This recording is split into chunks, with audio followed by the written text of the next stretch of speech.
예. 아, 아. 네, 할렐루야. 네, 우리 중고등부 예배 오신 여러분을 진심으로 환영하고 축복합니다. 우리 한번 서로 한번 채팅으로 한번 인사해 주시겠어요? 네, 좀 부끄러우시지만요. 그래도 이제 채팅으로 우리 서로 그러니까 저 이제 예배 들어왔어요.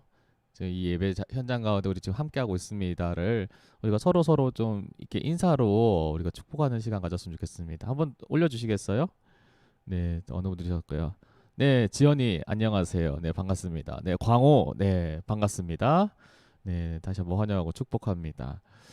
어, 지금 한 좀 심시간 좀 그 텀이 좀 있죠? 네, 그래서 여러분 보는 시간이랑 제가 보니까 한 10초인가 한 그 정도 이제 차이가 나요. 네, 그래서 제가 이제 뒤늦게 반응하더라도 이해해 주세요.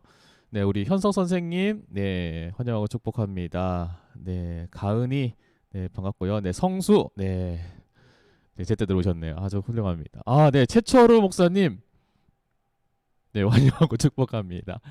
네, 우리 써니원, 네, 원혜성 권사님이시죠? 네, 네, 오셔서 환영하고 축복합니다. 네, 윤지 들어오셨고요. 네, 저희가 이렇게 그런 것 같아요. 나 혼자 예배드리는 자리가 아니라 우리가 지금 같이 예배드리고 있다. 우리 마음 가운데 함께 예배드리고 있다. 그래서 우리가 있는 공간은 서로 지금 다 떨어져 있지만 그래도 우리가 성령 안에서 우리가 마음이 하나 되어서 지금 이 예배드리고 있는 현장이다라고 하는 고백이 오늘 이 시간 이 자리 가운데 함께하는 것 같아요. 그래서 오늘도 우리가 이 예배 가운데 나아갈 때 나 혼자만의 예배가 아닌 우리가 중고등부 모두 함께 하나님께 영광 돌리는 오늘의 이 자리 이 시간 되기를 간절히 소망합니다.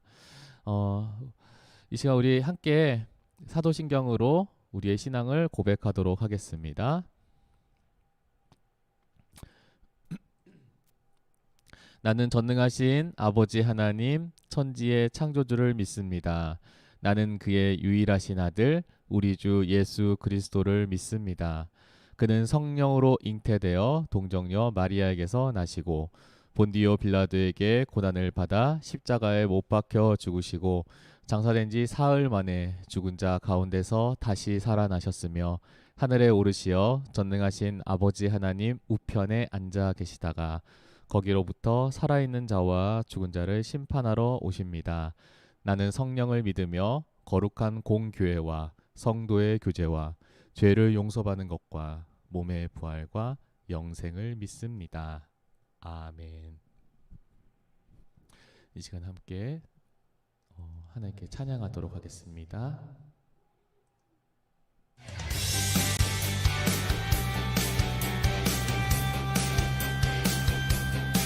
주신시하시는 놀라워 찬양할 때 우리가 기쁜 마음으로 목소리를 내어서 박수치며 찬양하겠습니다. 주신시하신 놀라워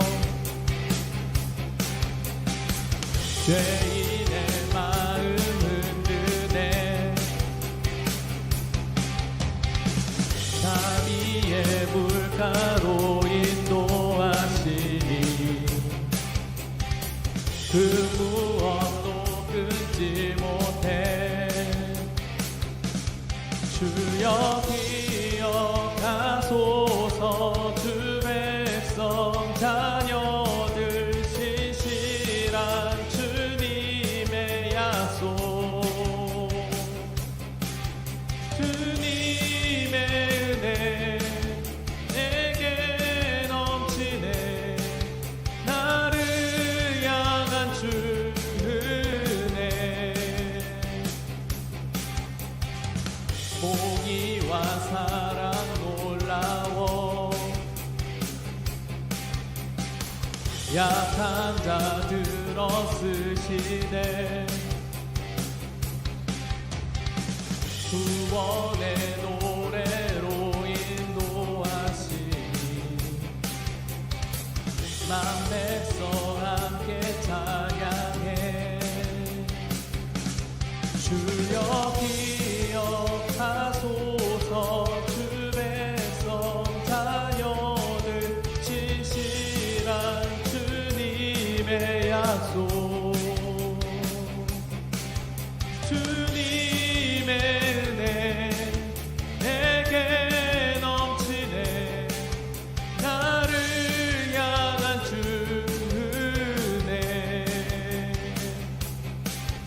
주여 기억하소서.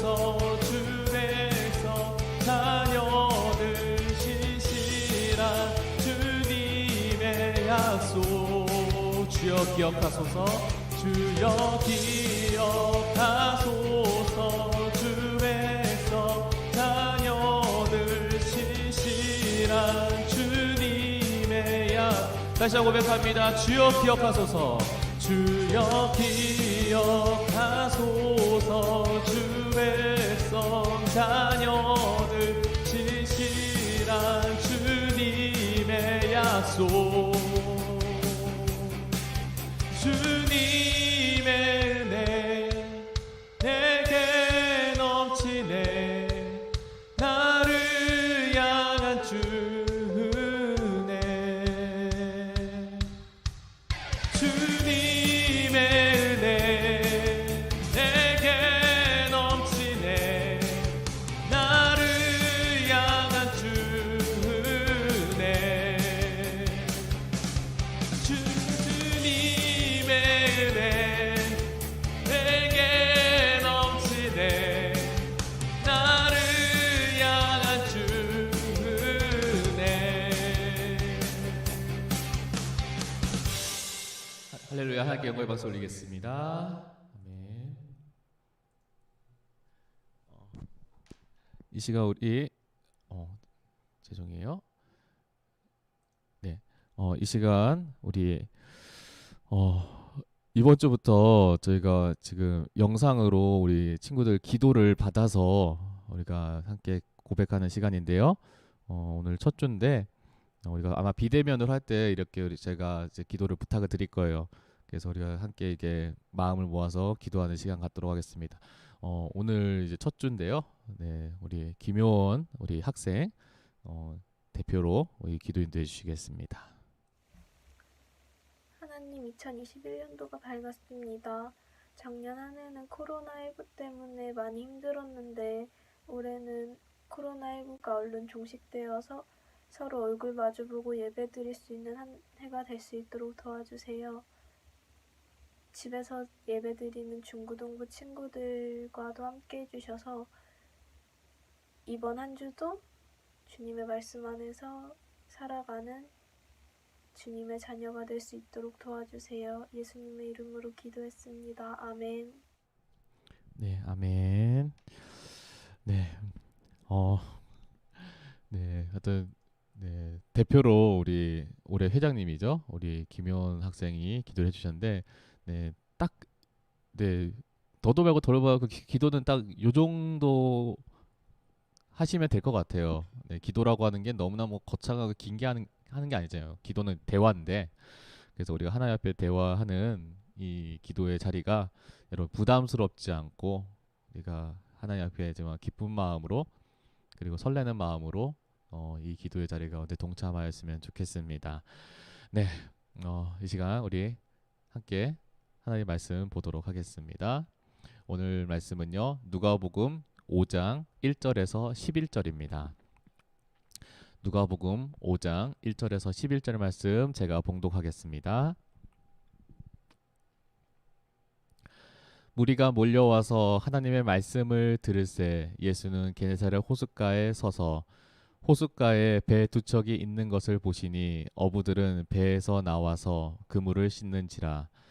예수께서 한 배에 오르시니 그 배는 시몬의 배라. 육지에서 조금 떼기를 청하시고 앉으사 배에서 무리를 가르치시더니 말씀을 마치시고 시몬에게 이르시되 깊은 데로 가서 그물을 내려 고기를 잡으라. 시몬이 대답하여 이르되 선생님, 우리들이 밤이 새도록 수고하였으되 잡은 것이 없지만은 말씀에 의지하여 내가 그물을 내리이다 하고 그렇게 하니 고기를 잡은 것이 심히 많아 그물이 찢어지는지라. 이에 다른 배에 있는 동무들에게 손짓하여 와서 도와달라 하니 그들이 와서 두 배의 채움에 잠기게 되었더라. 시몬 베드로가 이를 보고 예수의 무릎 아래 엎드려 이르되 주여, 나를 떠나소서, 나는 죄인이로소이다 하니 이는 자기 및 자기와 함께 있는 모든 사람이 고기 잡힌 것으로 말미암아 놀라고 세베대의 아들로서 시몬의 동업자인 베드로와 요한도 놀랐습니다. 야고보와 요한도 놀랐습니다.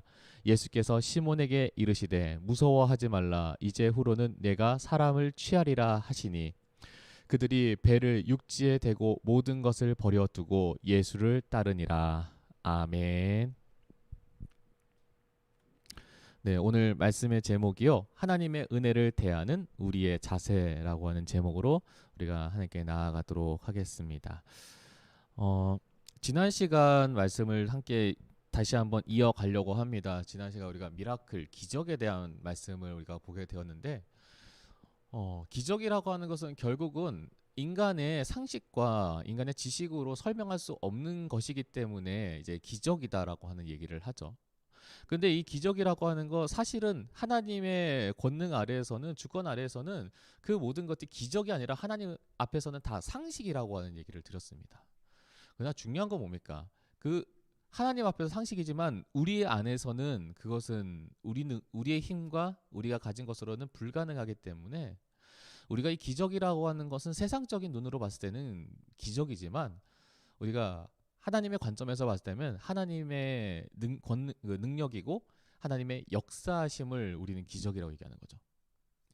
그래서 이 하나님의 역사하심이라고 하는 부분에 대해서 우리가 좀 더 깊이 생각한다면은 사실은 나에게 안 그러셔도 됨에도 불구하고 그렇게 하신 하나님, 그렇게 우리를 도와주신 하나님, 그렇게 우리 가운데 때로는 우리의 병을 고치시고 우리 가운데 때로는 과학적으로 설명할 수 없는 그런 초자연적인 그러한 역사하신 가운데 임하시는 하나님을 생각하면 그렇게 안 하셔도 됨에도 불구하고 그렇게 하시는 하나님을 우리가 생각할 때 사실은 세상 사람들은 기적이라고 하지만 믿음의 사람들이 믿음의 눈으로 볼 때 그것은 하나님의 은혜다라고 하는 얘기를 하죠.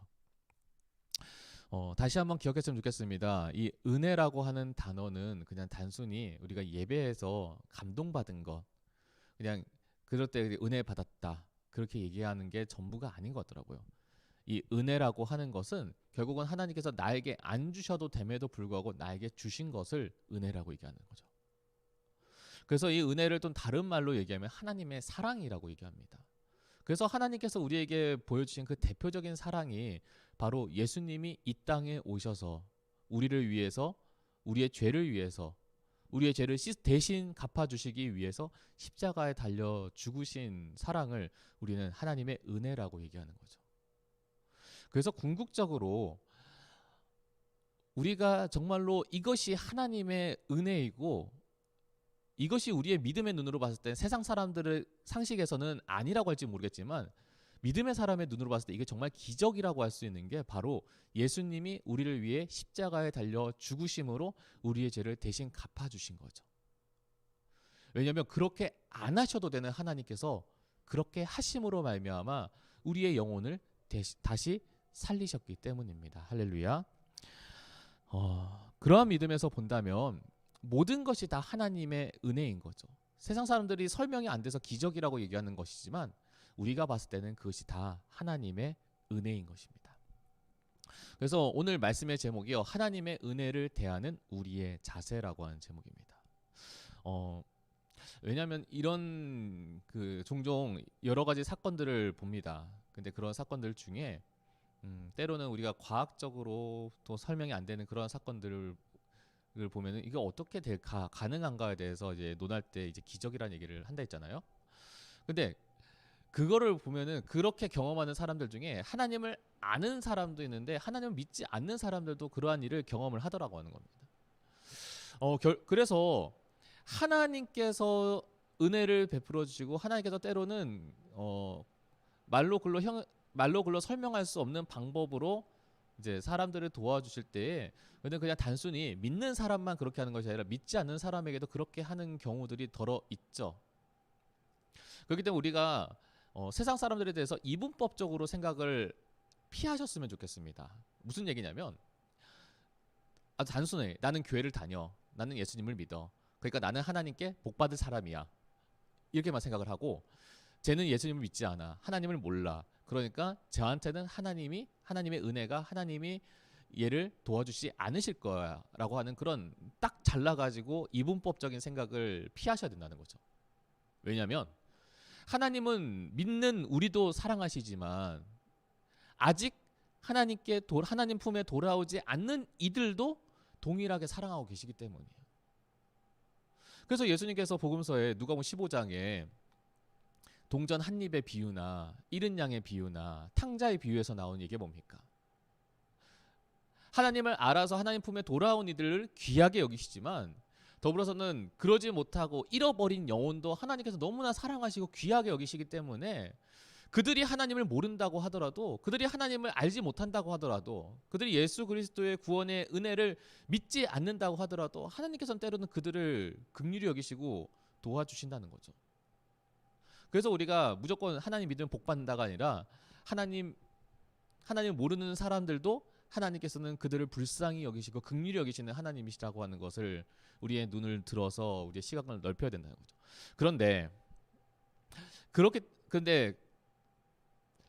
그렇게 해서 하나님의 은혜를 경험한다고 하더라도요, 제자리인 사람들이 있다고 하는 거죠. 그래서 오늘의 말씀에 하나님의 은혜를 경험한 이 베드로의 이야기에 주목했으면 좋겠습니다. 오늘 말씀에 이 누가복음에 나오는 이 5장에 나오는 이 사건은요, 베드로가 예수님을 영접하는 사건이죠. 그리고 베드로가 예수님의 제자가 되는 사건입니다. 되게 유명한 사건이죠. 너무나 많은 사람들이 아는 사건입니다. 내용은 간단하게 설명합니다.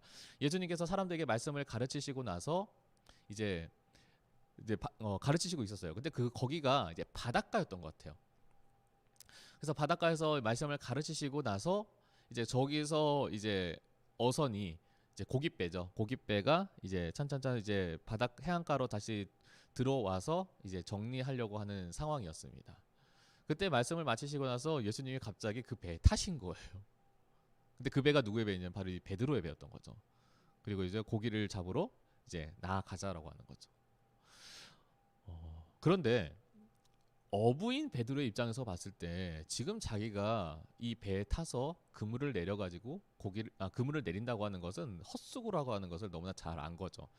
왜냐면 베드로는 어부였습니다. 어부이기 때문에 지금 어느 때에 그물을 내려야 고기가 잘 잡히는지 아니면 헛수고인지를 너무나 잘 알고 있었던 거죠.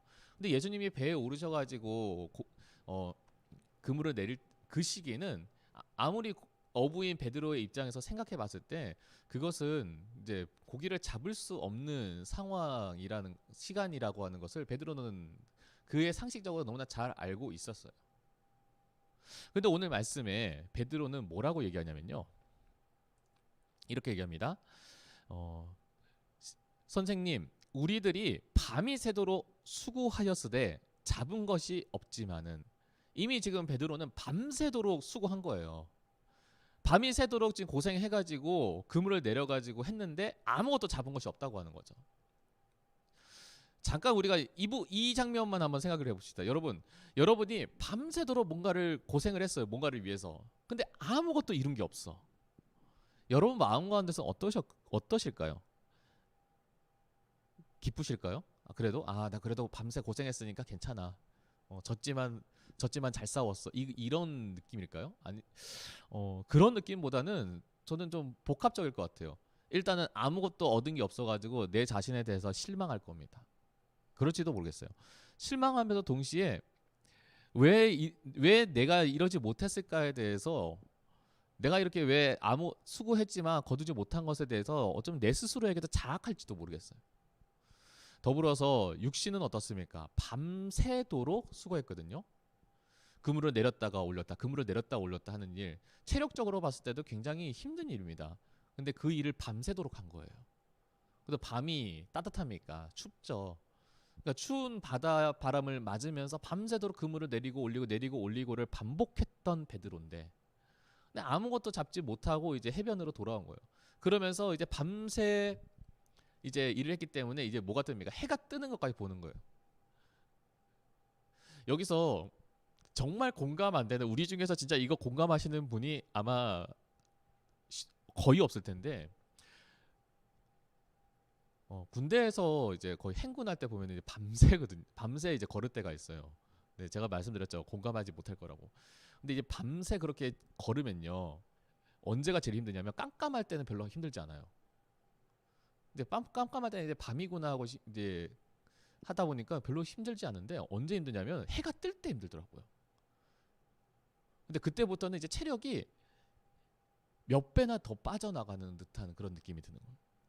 여러분들도 그런 적 없으세요? 밤새도록 뭐 하다가 해 뜨는 뜨는 해를 봤을 때 아니면 날이 밝아진 걸 봤을 때 그때 피로감이 더 이제 몇 배나 이제 오는 경우들 아마 경험해 보신 분들도 있을 거예요. 지금 베드로가 그런 상황인 거죠. 그렇게 밤새도록 그물을 내려가지고 아무것도 거둔 것 없고 그러면서 이제 지친 몸과 마음을 가지고 해변가에 나왔는데 갑자기 누가 배를 탄 거예요. 그리고 다시 바다로 나가자라고 한 거죠. 어쩌면은 그 좀 예민한 사람 입장에서는 굉장히 화가 나고 짜증이 나고 그랬을지도 모르겠어요. 아니 왜 배 타세요? 내리세요. 우리 지금 배 그냥 다 닫았어요. 이제 그러니까 내리세요. 다른 배 타세요. 이럴지도 모르겠어요. 근데 베드로가 여기서 되게 유명한 이야기를 하죠. 뭐라고 하냐면 말씀에 의지하여 내가 그물을 내리되이다 라고 하는 거죠. 다시 한번 얘기할까요? 말씀에 의지하여 내가 그물을 내리이다. 그러니까 베드로는 지금 여러모로 지칩니다. 힘들어요. 아무것도 잡지 못해가지고 자기한테도 실망스러워요. 그런데 앞에도 얘기했지만요. 예수님께서 뭐 하셨습니까? 그 해변가에서 말씀을 전한 거예요. 그러니까 해변가에 돌아와가지고 그물을 싣고 이제 정리를 하는 베드로가 그 정리하는 와중에 말씀을 들은 거죠. 근데 그 말씀이 베드로에게 있어서는 자기가 지친 마음 가운데서 그게 뭔가 힘이 났던 것 같아요. 그게 뭔가 자신이 이 밤새도록 아무것도 걷지 못한 것에 대한 위로가 됐던 것 같아요. 때로 용기가 됐을지도 모르겠어요. 그러니까 예수님이 배에 오르셨을 때 예수님에 대해서 이게 화가 나거나 예민해하거나 아니면 거절하는 그런 부정적인 마음이 있었던 것이 아니라 오히려 예수님이 이제 배 타고 나서 이제 깊은 곳에 가서 그물을 내리라고 했을 때 이 베드로의 마음 것은 말씀에 의지하여 예수님께서 나에게 그렇게 귀한 말씀을 전해주신 그 마음의 위로를 받고 힘을 얻어서 내가 다시 한번 그물을 내려 바다에 나아가겠습니다 라고 했던 거죠. 여러분 오늘 이 말씀을 우리가 볼 때 한 가지 중요한 사실을 기억했으면 좋겠습니다. 하나님의 은혜는 앞에도 얘기했지만 누구에게나 찾아옵니다. 누구에게나 찾아오고요. 누구에게나 그것을 경험하게 됩니다. 근데 정말로 그것이 하나님의 은혜인지 하나님의 사랑인지를 그것을 아는 사람들은 어떤 사람일까요? 하나님의 말씀이 있는 사람이에요. 하나님이 누구신지를 아는 사람이에요. 하나님이 나에게 무엇을 하고 계신지를 아는 사람이에요. 그렇기 때문에 우리의 삶에서도 내 삶에서 지금 하나님께서 어떻게 일하시는지 어떻게 역사하시는지에 대해서 내가 분명하게 경험을 하고 고백을 하기 위해서 나한테 정말 필요한 게 뭐냐? 다른 건 아니더라고요. 바로 하나님의 말씀이에요. 그 말씀이라고 하는 필터가 하나님이 나에게 은혜를 주시는구나, 나를 사랑해 주시는가를 알게끔 느끼게끔 보여주는 거죠. 그게 하나님의 말씀의 능력입니다. 다시 돌아와서 베드로는요 하나님의 말씀에 의지해서 그물을 내려요. 그리고 나서 그 결과는 우리는 어릴 때부터 계속 많이 듣죠. 고기가 너무 많이 나서 그물이 찢어질 것 같아서 다른 사람한테 도와달라고 해서 그 배에서도 고기를 가득 실어가지고 돌아오게 됩니다. 결국은 베드로는 하나님의 말씀에 의지해가지고 하나님의 놀라운 역사심을 경험하게 됩니다. 근데 앞에도 얘기했지만요 하나님의 놀라운 역사심을 경험을 했어요. 경험은 했지만 경험을 하고 나서도 여전히 하나님께 나아가는 길이 아니라 하나님이 아니라 다시 내 삶으로 세상으로 돌아오는 사람들이 많죠. 성경에도 그런 사람들이 많이 나옵니다. 그 대표적인 예가 오병이어 사건이에요. 보리떡 5개와 물고기 2마리로 무려 남자만 5,000명을 먹였어요. 남자만 5,000명이지 그러면 거기에 여자나 아이나 노인들까지 다 합치면은 그 숫자는 더 많겠죠. 그 어마어마한 숫자의 많은 사람들을 단지 보리떡 5개와 물고기 2마리로 먹이신 거예요.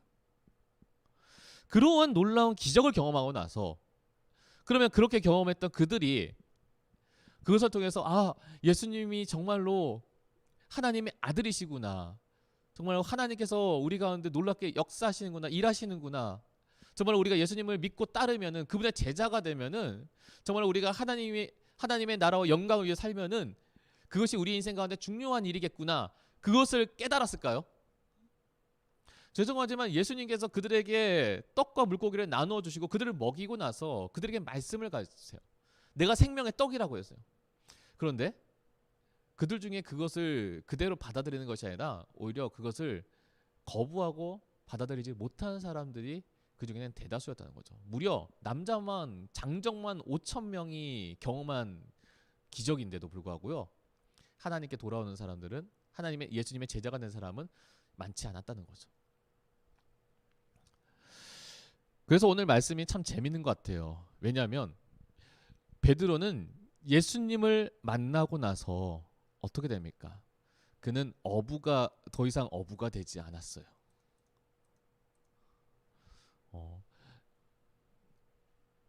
그리고 예수님의 제자가 되죠. 근데 그 왜 그랬을까요? 오늘 말씀의 8절 말씀 함께 제가 한번 봉독하겠습니다. 시몬 베드로가 이르되 이를 보고 이제 물고기를 잡은 사건이죠. 보고 나서 예수의 무릎 아래 엎드려 이르되 주여 나를 떠나소서 나는 죄인이로소이다 라고 합니다. 왜 베드로가 다짜고짜 나는 죄인이로소이다 라고 했겠습니까? 여러 신학적인 메시지가 있지만 이렇게 묵상하고 생각해 보게 돼요. 베드로의 세계관이 바뀐 거예요. 베드로는 그의 평생에 뭐만 했던 사람입니까? 어부였어요. 물고기만 잡는 사람이었어요. 그러니까 그의 삶에 있어서 가장 중요한 세계관은요. 어떻게 하면 물고기를 잘 잡을까? 어떻게 하면 그 물고기를 잘 팔 수 있을까? 그렇게 해서 내 가족들을, 내 식구들을 어떻게 하면 잘 먹여 살릴 수 있을까? 그것만 생각하면 되는 사람이었어요. 그거 외에 다른 것은 전혀 생각지도 않은 사람이죠. 근데 그랬던 이 베드로에게 있어서 가장 중요한 대상은 바로 바다와 물고기, 그거 말고는 없는 거예요. 그의 세계는 그게 다였던 거죠. 그러니까 그가 아는 상식에서 물고기를 잘 잡는 법, 그가 아는 상식에서는 물고기를 잘 건져 올리는 법, 그것만 생각했던 사람이에요. 그러니까 당연히 내 평생에 이것만 했으니까 이렇게 하면 잘 되겠지라고 하는 생각을 할 수밖에 없었겠죠. 예수님이 배 타고 가자라고 얘기를 했을 때도 그 생각이 났을 거예요. 근데 지금 베드로가 건져 올린 물고기는 베드로의 상식에서는 절대 있을 수 없는 일이었어요. 그 시간에는 물고기가 잡히지 않는 시간이었어요. 그 시간에 그물을 내려봤자 아무것도 할 수 없었어요. 오히려 새벽에 자신이 물고기가 잘 잡힐 수 있을 거라고 했던 그 시간에 나갔는데 아무것도 하지 못했는데 지금 자신의 생각으로는 절대로 불가능하다고 생각하는 그 자리와 그 현장 가운데 있을 수도 없는 일이 일어나 버린 거예요. 그러니까 베드로의 지금까지 생각하고 있던 그 세계에서 그 세계 밖으로 그 지경이 넘어가 버린 사건인 거죠. 마치 우물 안에 개구리가 우물 밖으로 나가 버린 거예요. 근데 우물 안에 있던 개구리가 우물 밖에 나갔을 때 어떤 마음이 들까요? 와, 우물보다 더 넓은 세계가 있구나. 아싸. 이런 마음이 들었다기보다는 오히려 우물보다 더 큰 세계가 있다는 것에 대해서 두려움을 느끼지 않을까요? 자기는 그냥 이 우물 안에서의 세계만 잘 알고 있으면 된다고 생각했어요. 근데 이제는 그 우물을 넘어서서 이제는 벽이 보이지 않는, 끝이 보이지 않는 그 세계랑 마주쳤을 때 어쩌면 그거는 그 미지의 세계는요, 기대와 희망보다는 오히려 걱정과 두려움으로 더 가득 찰 수 있었던 거죠. 베드로에게 있어서 베드로의 지경이 그 세계관이 넘어가 버린 그 순간 그 현장은 어떤 그러한 두려움이 현장이었던 거죠. 그러니까 베드로가 그것이 감당이 안 됐던 거예요. 그러니까 예수님을 향하여서 주여 나를 떠나소서, 내가 감당할 수 없는 이 현장과 이 자리 가운데 나는 너무나 보잘것없고 작은 죄인이로소이다 라고 고백할 수밖에 없는 거예요. 그리고 나서 예수님이 그 자기가 감당하기에는 너무나 벅차서 두려운 그 넓고 깊은 세계를 다스리시는 분이심을 깨달은 거죠. 자신은 감당할 수 없는 일을 그분은 능히 감당할 수 있으실 뿐 아니라 그것을 넘어서는 분이심을 베드로가 알았던 거예요. 그래서 9절의 말씀에 보면 죄송해요. 제가 말씀 하나 잘라 먹었는데 잠깐만 기다려 주세요.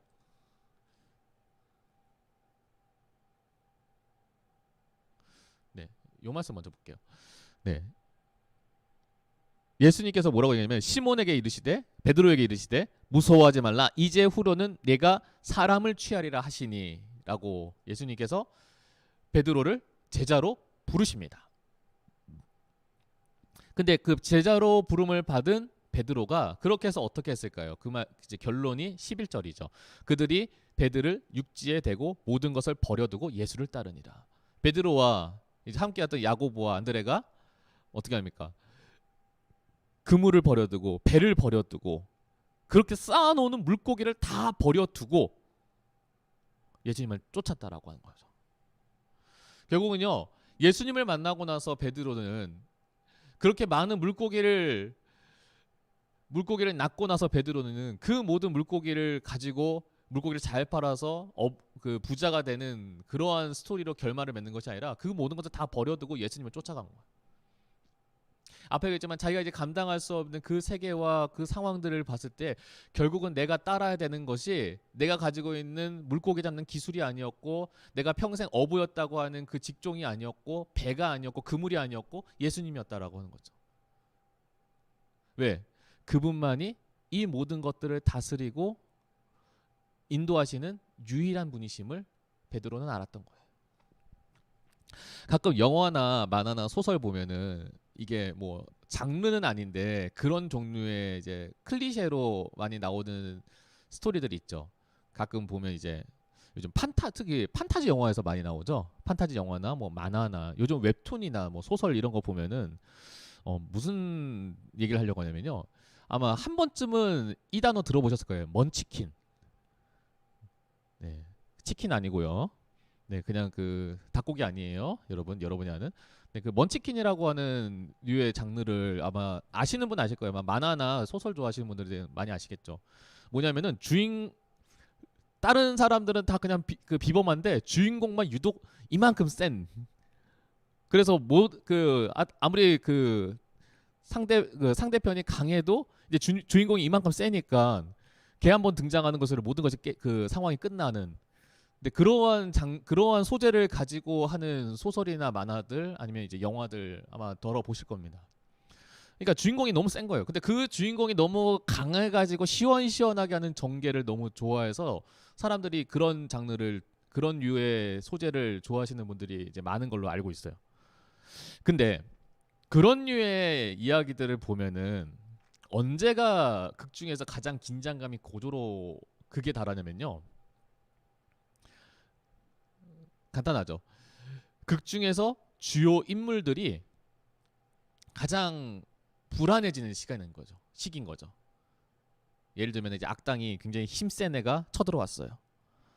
근데 그 애를 감당할 수 있는 사람들이 이제 주변에 없는 거죠. 그래서 이제 어려움 당하고 고통 당하고 힘들 때 그때 이제 주인공이 나타나는 거예요. 그러니까 주인공이 먼치킨이니까 이 모든 것을 한 방에 다 해결해 버리는 거죠. 그러니까 이 먼치킨 주인공이 나타나기 직전의 상황들은 극 중에서는 가장 불안하고 어둡고 암담한 그런 상황인 거죠. 근데 그 상황에서 이제 주인공이 나오면서 이제 그 모든 불안과 걱정과 어려움을 그 마이너스를 그대로 다 플러스로 다 메꿔 버려서 시원시원하게 사이다처럼 이제 상황을 다 정리해 나가는 그런 류의 스토리가 이제 많이 인기를 끌더라고요. 아마 그런 이야기들을 보시거나 이제 아시는 분들도 많을 겁니다. 근데 그거를 보니까 오늘 말씀에서 결국은 이 복음서에서 나오는 이 먼치킨의 주인공 같은 분이 누구실까요? 예수님이시죠.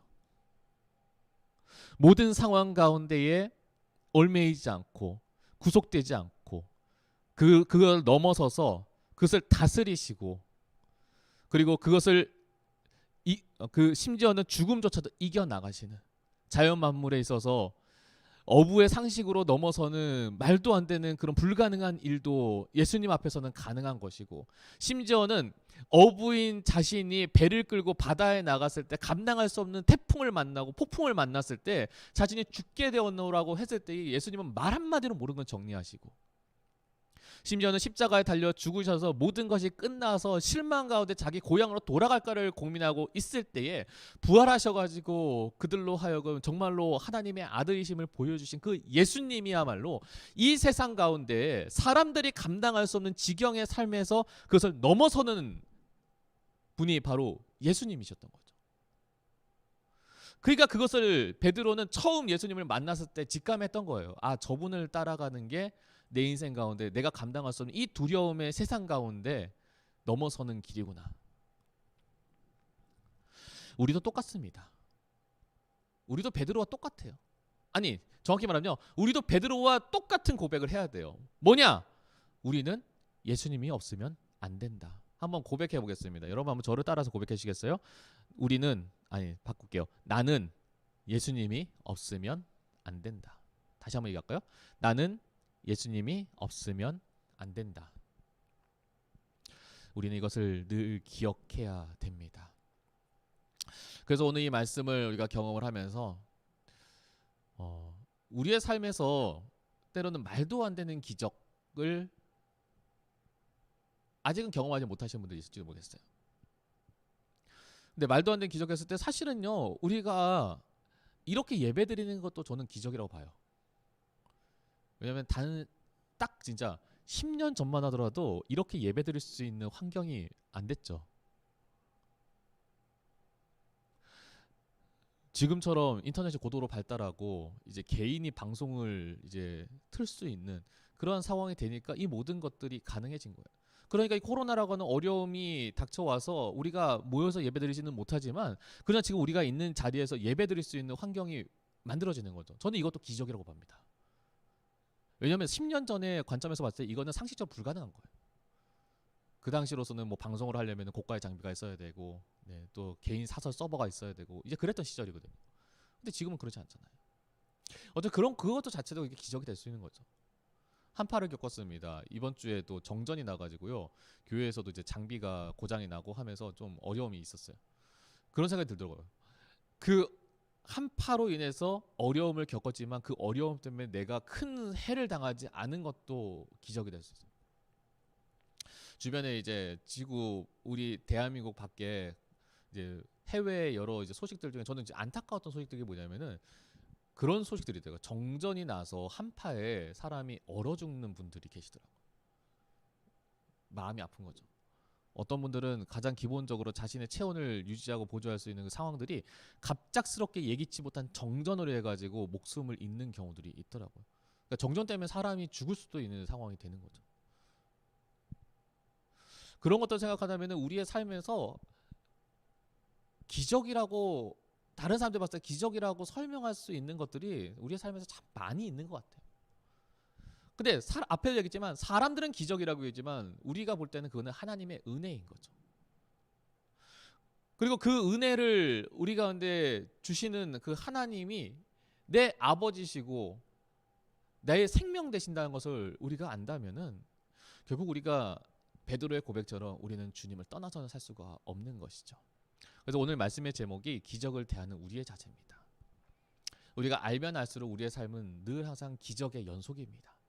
그 기적의 연속 속에 살고 있는 여러분, 그 기적의 연속 속에서 우리가 당연히 하나님께서 나를 도와주시겠지라고 하는 그것을 그냥 상식적으로 아는 것이 아니라 그것이 정말 내 삶 가운데 내가 그래서 주님을 떠나서는 살 수가 없음을 고백하면서 우리가 늘 항상 주님 붙들고 살아가는 저와 여러분이 되시기를 간절히 소망합니다. 그래서 오늘도 그러니까 이 예배 가운데 나오는 이 자리가 하나님의 은혜이고 하나님의 사랑임을 우리가 알아서 우리의 마음이 늘 항상 주님을 떠나지 않기를 소망하며 주님을 붙들고 살아가는 그런 저와 여러분 되시기를 간절히 소망합니다. 이 시간 우리 함께 찬양하도록 하겠습니다.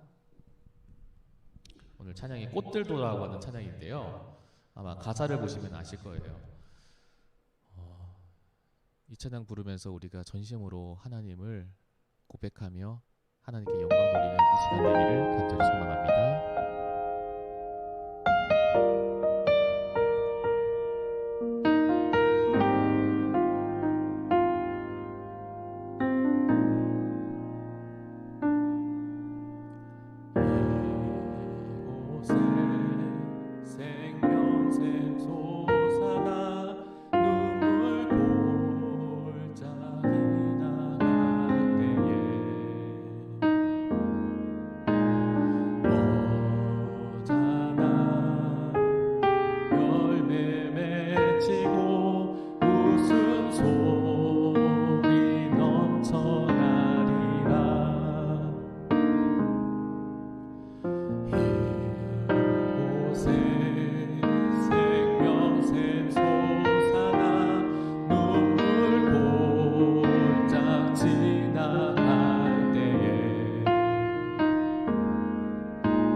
고백하면서 우리가 주님 붙들고 나가는 오늘 이 자리 되기를 소망합니다. 그 날에 하늘이 열리고 모든 이가 보게 되리라.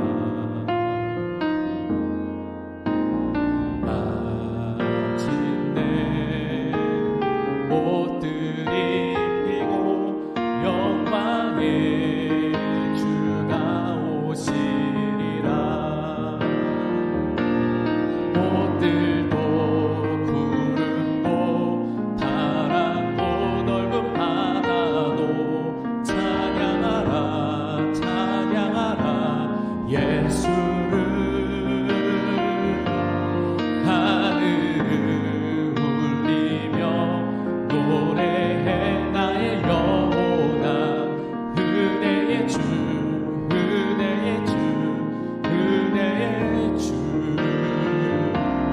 꽃들도 구름도 바람도 넓은 바다도 찬양하라 찬양하라 예수를. 하늘을 울리며 노래해 나의 영혼아. 은혜의 주 은혜의 주 은혜의 주 은혜의 주 은혜의 주 은혜의 주.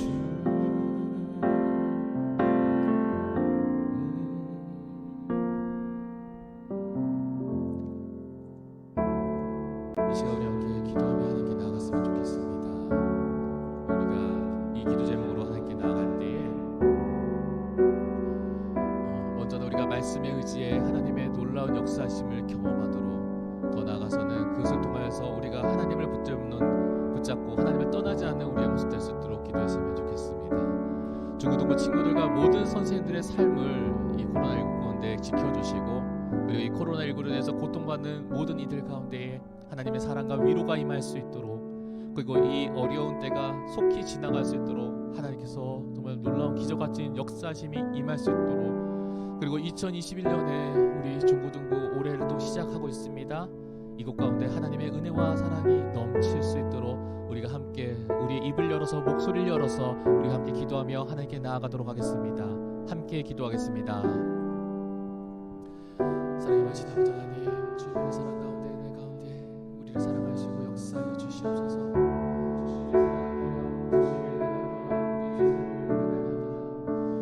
사랑과 하나님의 놀라운 역사신 가운데 주님의 주장하심이 임하는 우리의 모습 되기를 간절히 소망합니다. 하나님, 우리의 삶이 정말 말씀에 의지하여서 정말 하나님을 정말 의지하고 하나님을 붙잡는 우리의 모습 되게 하여 주시옵소서.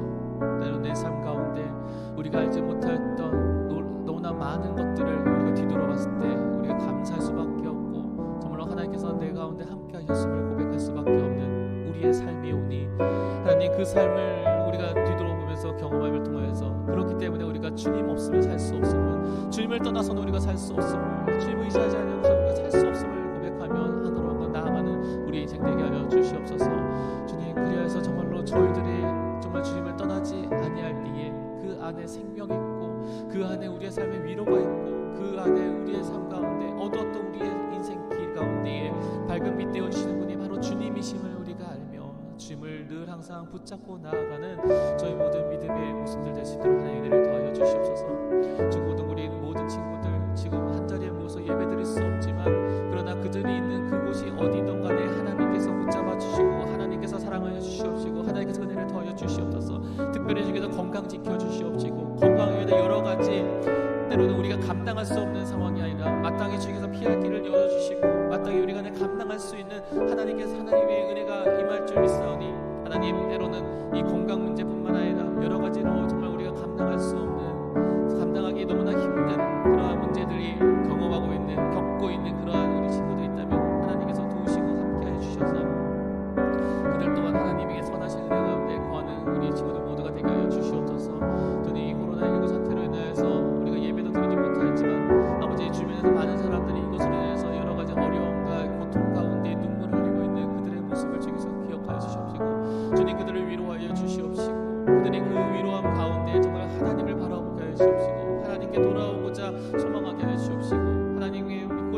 허락해 주시옵시고 그로 말미암아 정말로 이 코로나19 사태가 끝났을 때에 그들이 정말 세상이 아닌 하나님께로 돌아오며 정말로 세상의 즐거움이 아닌 하나님을 기쁘시게 하는 그런 삶이 될 수 있도록 하나님을 도와여 주시옵소서.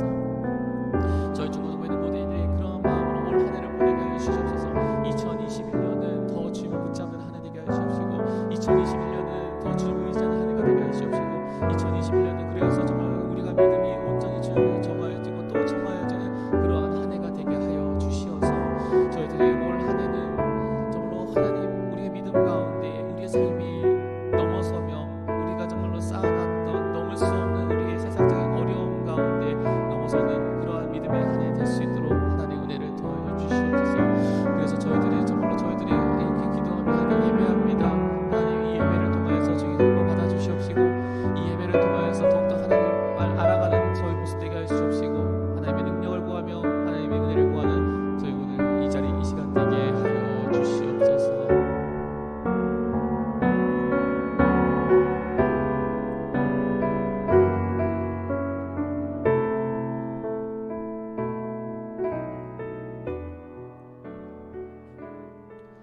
하나님 오늘도 우리의 예배의 자리를 허락하여 주심을 감사합니다.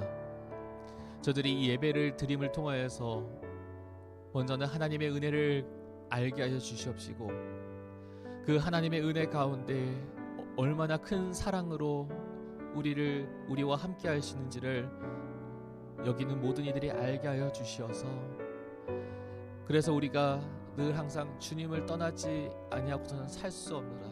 그렇기 때문에 우리가 주님께 붙들려 있는 주님 안에 거하는 그러한 인생을 살기를 늘 항상 마음에 결단하며 살아가는 저희 모두가 되게 하여 주시옵소서. 하나님 중고등부에 있는 모든 친구들이 우리가 함께 모여 예배드릴 수 없는 상황이지만 그럼에도 불구하고 예배 자리를 기억하여서 이 자리 가운데 나아갑니다.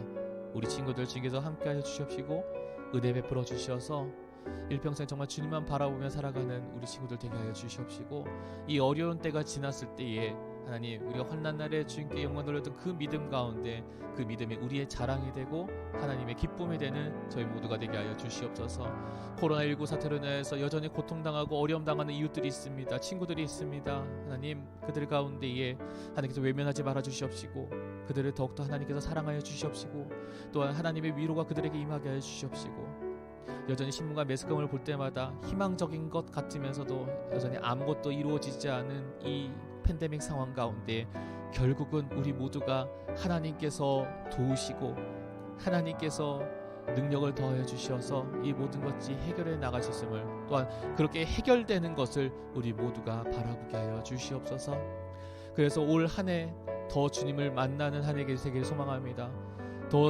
올 한 해 더욱더 우리의 믿음이 도약하는 한 해 되기를 소망합니다. 어려운 때라도 하나님을 사랑하며 어려운 때라도 하나님께 나아가기를 기뻐하며 어려운 때라도 하나님을 포기하지 않는 그러한 우리 모두가 되게 하여 주셔서 전적으로 우리가 주님만 의지하고 주님을 붙들림을 말미암아 올 한 해 정말 우리가 세상이 감당할 수 없는 그러한 한 해가 되게 하여 주시옵시고 올 한 해 정말 하나님의 놀라운 은혜와 역사하신 가운데 힘입어서 세상 가운데 능히 승리할 수 있는 그러한 한 해 되는 저희 중고등부 모든 친구들 될 수 있도록 한 사람 한 사람씩에서 기억하여 주시옵소서. 언제 어디서 어떻게 이 예배가 계속 지속될지는 저희는 알지 못하오나 그러나 하나님께서 그 선하심 가운데 지금서 저희들을 인도하고 계실 줄 믿사오니 저희들은 정말 주님을 향하여서 의심하지 않게 하여 주시옵시고 우리의 믿음은 나날이 더욱더 부풀어져 가고 더욱더 견고하여져 갈 수 있도록 성령께서 늘 항상 우리 가운데 함께하여 주시옵소서. 감사드리며 모든 것 살아계신 예수 그리스도 이름으로 기도드립니다. 아멘. 지금 우리 사도신경으로 주기도문으로 예배를 마치겠습니다.